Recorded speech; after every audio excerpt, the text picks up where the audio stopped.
Today, so just in case you're asked those same questions, it has to do with the new grading system that you may have read about in the newspaper. There's a lot of confusion. Let me just give you one example of many. I had a parent ask me yesterday, and I just think it's important that we revisit these, and so we can all be on the same page with it. Again, we've got many examples like this in our district, but one, the Office of Education Policy lists Maumelle Middle as one of the top 10 most improved schools based on end of course algebra. But it's also listed as a focus school by Department of Education, and it has a D. So just that one scenario, you can understand why parents and grandparents and community members might have some questions and be confused about that.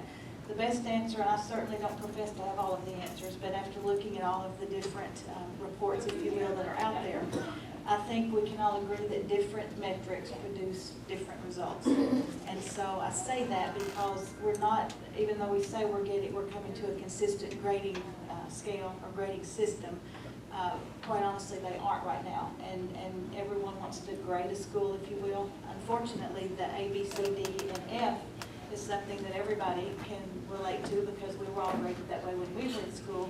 Very difficult, in my opinion, and we certainly don't mean this negative toward anyone or any entity who's trying to grade schools, but I think it's important that we stay on the same page with there is no way right now that all of these are going to come together and produce a consistent result.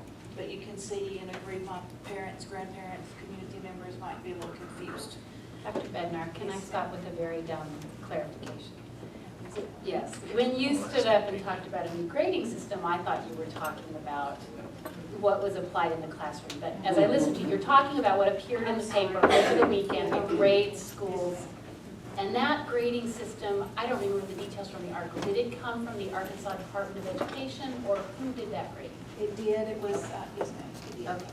But again, it is based, first of all, on our end of course and our benchmark exams from last year, and a new grading system, if you will, it came out of the last legislative session.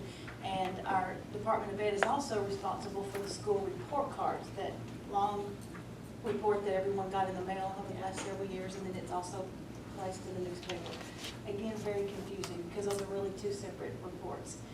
Then the one that was in the newspaper several months ago, it's released every year, the report of Office of Education Policy is the one that rewards schools with monetary funds for performance, and that's just another layer that just clouds the water just a little bit, and it's you can understand why people may be confused, but if you're asked, that's where we are right now.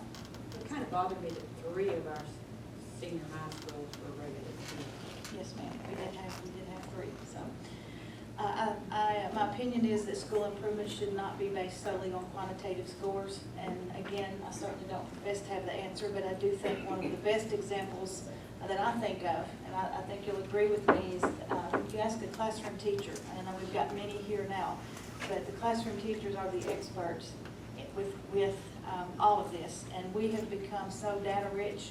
Some teachers here, and they can certainly correct me if I'm wrong, but given any scenario, it is possible for a classroom teacher to have data from their own formative assessments. We've got excellent teachers here who can tell you from the moment that child walks into the school year and all this to the time he or she ends at the end of the year, where they are on any given day, what they are learning. We need to have remediation and follow them all the way through. But they might have that data. We have TLI, we have benchmark data. We still use that for past information. Part data we will have soon, data from Scholastic audits, Office of Education Policy, and just a myriad of other sources. So we are data rich. I think our teachers would agree with me, but we sometimes tend to be information poor, and that's an old cliche, but we do simply because too much information can also be confusing, and I really think that's where we are right now. So we're taking strides to try and work through this and make it as simple as we possibly can. Currently in our district, you know, just as a little review, but Mills is still priority, okay? Mills is a priority school.